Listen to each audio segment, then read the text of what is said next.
Okay, most people focus on what they want instead of what makes them happy, and those two things are not aligned. Okay, we grew up with these imprints in our mind of like money, girls, success, being fit, and all those things are important. And many guys grew up like, oh, if I had what that guy has, I'd be happy. If I had that money and those girls in that car and all these things, I'd be happy. But the truth is, having those things only makes it easier to be happy, okay? But they don't make you happy in and of themselves. There are plenty of wealthy guys who aren't happy. There are plenty of guys who get lots of girls who aren't happy. There are plenty of jacked bodybuilders who aren't happy. And there are plenty of guys in those frames who end in suicide because they're that miserable, okay? Or they kill themselves with drugs or with steroids. I mean, Rich Franklin had body dysmorphia, or Rich Piana. He admitted that. He was 280 pounds of muscle. And that body dysmorphia led him to try and compete with guys who were 330. And that eventually caused his heart to stop when he was in his early 40s, okay?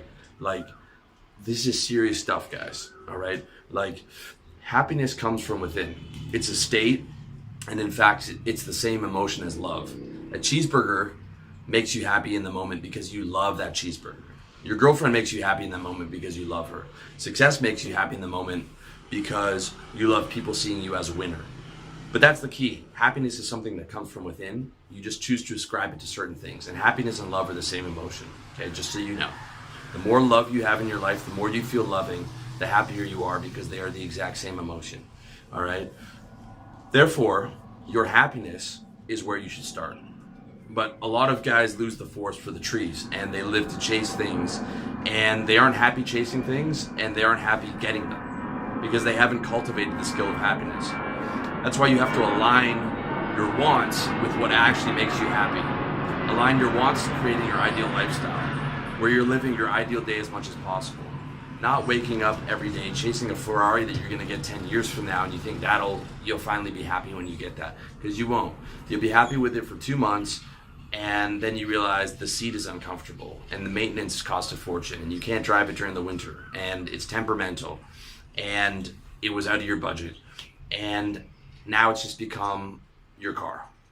And you go back to being the guy you were before because you hadn't created the ideal day, and you hadn't elevated your wants and aligned them to your happiness to be able to create that ideal lifestyle where you're living it every day, right? Not the 30 minutes you spend driving around in your Ferrari, okay? You need to be happy. You need to create something that's going to be 24/7, right? You need to create a system where you're consistently happy 24/7, all right?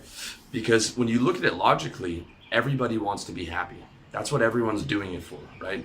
If I had a pill with no side effects that you had to take once a day, and it made everyone blissfully, ecstatically happy, every single person on this planet would take that pill. I guarantee you that. There's no one who does not want to feel good. But the vast majority of people don't know what makes them actually consistently feel good, and oftentimes chase things that not just don't make them feel good, but they're counterproductive for what actually makes them feel happy. Like they're 180 degrees in the wrong direction, and they spend their whole life hustling backwards. Swear to God, okay? For me, when I'm happy, I wake up early. I take my supplements and eat clean. I exercise and do yoga. I have minimal tension in my body. I look fit and stylish. I do work that I love, like making videos, products, and coaching. I help people through my mission and receive validation for my efforts. I work around guys who have great energy. I handle all my tasks for that day. I have a girl that I love. I have deep bonding, tantric caressa style sex with that girl. I live in a peaceful, sunny climate. I have a high income and a solid safety net through savings. I live comfortably in a nice place. I go to nice restaurants and venues with my friends. I ride my motorbike up the mountains in the sunshine. I listen to music that I love. I have the time to read articles and books that interest me. I watch positive, motivating media. I have a good relationship with my mom. I amplify positive thoughts and minimize negative thoughts. I visualize the great future I'm going to have through fulfilling my mission, and I'm willing to bet that most, if not all, those things make you happy as well.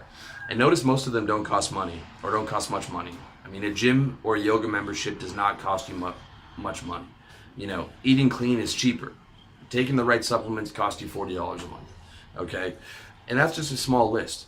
You might like to play guitar, play with your dog, or go fishing, or any of other number of activities in your leisure time that you can add to that list, right?